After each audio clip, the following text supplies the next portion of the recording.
අපි හැමෝටම ජීවිතේ එක එක හීන තියෙනවා. හීන වෙනුවෙන් Tamanගේ මුළු තරුණ කාලයම විනෝදාංශ සාමාන්‍ය ජීවිතේ පවා කැප කරන්න පුළුවන් කාටද? හීන හැබෑ කරගන්න දන්න හඳුනන හැමෝම අතෑරලා ජීවත් වුණු මේ ලෝකෙම අතෑරලා ආයේ කවදාවත් නොයන ගමනක් යන්න වුණොත් ඔයාලා මොකද කරන්නේ? හැබැයි අද අපි කියන්නේ යන තරුණිය තීරණය කළා ඉවරයි පෘථුවිය අතහැරලා සතපු මිලියන ගාණක් ඈතට යන්න. ඉතින් අද අපි කතා කරන්නේ අඟහරු ලෝකයට පය තබන මුල්ම මිනිසා වීමේ අරුමුණින් මුළු ජීවිතේම කැප කරන අපූර්ව තරුණියක් ගැන. ඇලිසා කාසන් වයස අවුරුදු 3ේදී ද බැක්යාඩිගන්ස් කියන කාටුන් එක බලලා Tamanගේ තාත්තගෙන් අහනවා තාත්තේ මිනිස්සු අඟහරු ලෝකයට ගිහින් තියනවද කියලා. තවම නැහැ. හැබැයි දවසක ඔයාට යන්න පුළුවන් වෙයි කියලා ඇගේ තාත්තා දුන්න උත්තරය ඇලිසාගේ මුළු ජීවිතේම වෙනස් කළා. අඟහරු ලෝකයට යන්න ඇය තුළ ඇතිවුණු ආසාව අද වන විට මුළු ලෝකෙම දන්නා දැවැන්ත මෙහෙයුමක් බවට පත් වෙලා තියෙනවා. ඇය අභ්‍යවකාශ ලෝකයේ තුල හඳුන්වන්නේ හරි අපූර්ව නමකින්. ඒ නම තමයි බ්ලූබෙරි. මේ නම ඇයට ලැබුණේ අද ඊයේ නෙවෙයි.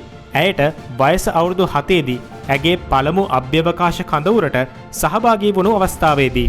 එදා ඇය ඇඳගෙන හිටිය නිල් පැහැති අභ්‍යවකාශ ඇඳුම නිසා ඇයට ලැබුණු ඒ ආදරණීය නාමය අද වන විට ඇය සියලුම නිල කටයුතු වලදී පවා ඉතා ආදරයෙන් භාවිතා කරනවා. ඇලිසා නාසා ආයතනයේ පාස්පෝර්ට් වැඩසටහන සම්පූර්ණ කළ ලොව පළමු පුද්ගලයා වනවා. ඇමරිකාවේ විසිරී ඇති නාසා මධ්‍යස්ථාන 14ටම ගොස් මේ ජයග්‍රහණය ලැබූ ඇය නාසා ඉතිහාසයේ සුවිශේෂී සලකුණක් ලැබුවා. ඇය නිකම්ම හීන දකින කෙනෙක් නෙවෙයි. ඇය අඟහරු ගමන වෙනුවෙන් Tamanගේ ශරීරයේ වගේම මනසත් සූදානම් කරන්නේ පුදුම විදිහට. ඇය මේ වෙද්දී ගුවන් නියමුවෙක් ලෙස පුහුණුව අවසන් කර නිල ගුවන් නියමු බලපත්‍රයක් පවා හිමි කරගෙන තියෙනවා. ඒ වගේම අභ්‍යවකාශයේදී දැනෙන අධික පීඩනයට ඔරොත්තු දෙන හැටි ඇය ප්‍රගුණ කළා ඉවරයි. ඒ විතරක් නෙවෙයි අභ්‍යවකාශයේ ගමන් කිරීමේදී දැනෙන අත්දැකීමට සමාන අත්දැකීමක් ලබා ගැනීමට ඇය ස්කූබා ඩයිවිං නැතිනම් ගැඹුරු මුහුදේ කිමිදීමේ වෘත්තීය පුහුණුව ලබාගෙන තිබෙනවා. ඇය පෞද්ගලික අභ්‍යවකාශ පර්යේෂණ ආයතනයක් වන ප්‍රොජෙක්ට් පෝසම් හරහා ඉහළ වායුගෝලීය පර්යේෂණ පිළිබඳ පුහුණුව ලැබූ ලොව ලාබාලතම තැනැත්තියක් වෙනවා. තවත් විශේෂම දෙයක් තමයි ඇය ඉංග්‍රීසි වලට අමතරව ස්පාඤ්ඤ, ප්‍රංශ වගේම චීන භාෂාව චතුර ලෙස කතා කරන්න දන්නවා. ඒ අභ්‍යවකාශයේදී වෙනත් රටවල විද්‍යාඥයන් එක්ක වැඩ කරන්න පහසු වෙන්න.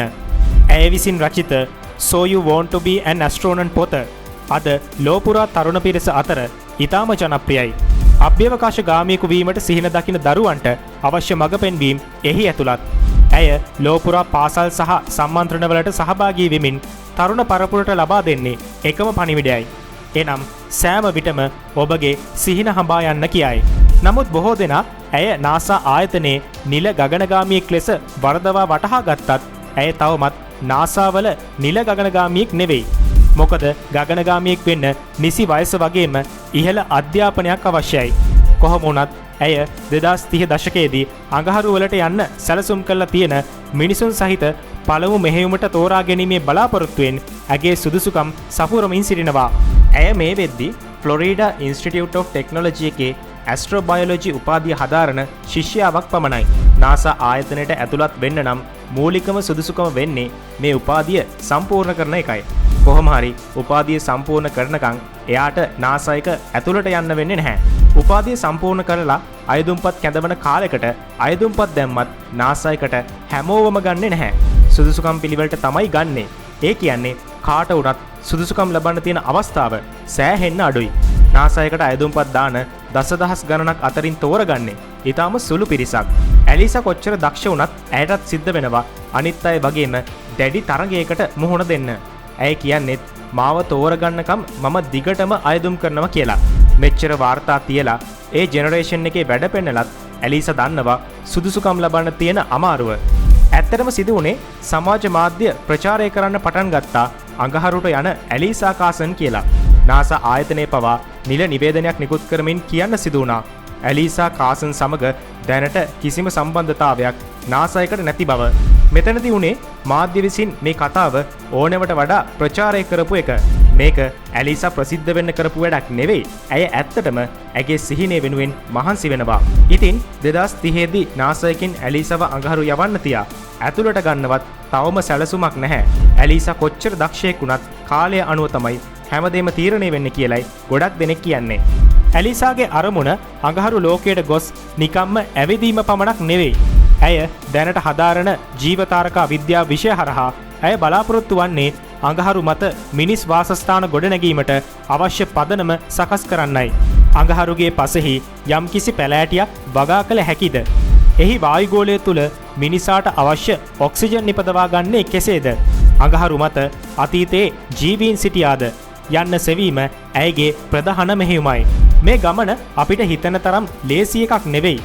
සමහර විට ඇයට ආයෙත් පෘථුවියට එන්න ලැබෙන්නේ නැති වෙන්නත් පුළුවන්. පෘථුවිය සිට අඟහරු වෙත යන්න අද තියෙන නවීනතම රොකට් එකක ගියත් අඩුම තරමින් මාස 7ක් හෝ 9ක් ගත වෙනවා. ඒ කියන්නේ ඇලිසාට Tamanගේ ජීවිතයේ දින 200කට වඩා වැඩි කාලයක් අභ්‍යවකාශ යානයක් ඇතුලේ ගත කරන්න සිද්ධ වෙනවා. ඇය ඒ අභියෝගයටත් දැන් සූදානම්. අඟහරු මත පය තබන පළමු මිනිසා ඇය වේවිද? Tamanගේ හීනේ වෙනුවෙන් ඇය කරන මේ කැපවීම ගැන ඔයාලට මොකද හිතෙන්නේ? ඔයාලගේ අදහසත් පහලින් කමෙන්ට් කරන්න අමතක කරන්න එපා.